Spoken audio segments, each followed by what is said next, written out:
কর্পোরেটের যে ব্যাংকার তাকে কিন্তু হচ্ছে কি এমডি হিসাবে বানানো হয়, কারণ ওই যে ব্যাংকের যারা ডিরেক্টর আছে তারা যেহেতু কর্পোরেট, সুতরাং তাদেরকে বিভিন্ন জায়গায় এক্স ব্যাংকের ডিরেক্টরকে ওয়াই ব্যাংকের ম্যানেজমেন্ট সুবিধা দিয়েছে, তখন আবার ভবিষ্যতে তাকে এক্স ব্যাংকে এমডি বানানো হয়।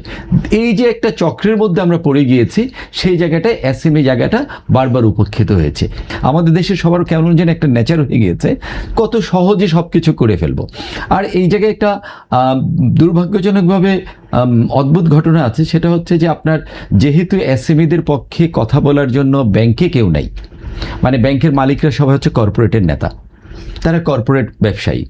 বসুন্ধরা টিস্যু অশুদ্ধতার বিরুদ্ধে এক বিন্দুও ছাড় নয়।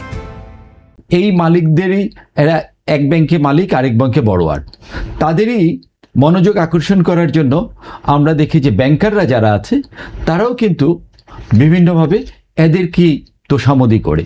এবং আরেকটা মজার ব্যাপার হচ্ছে, আপনি দেখেন যে আমরা যদি ব্যাংকিং পার্সপেক্টিভে দেখি, আপনি দেখবেন যে এসএমই ব্যাংকিং যারা করে সেই ধরনের কয়টা ব্যাংকের এমডি হয়েছে? হয়নি, কিন্তু হাতে গোনা খুব অল্প।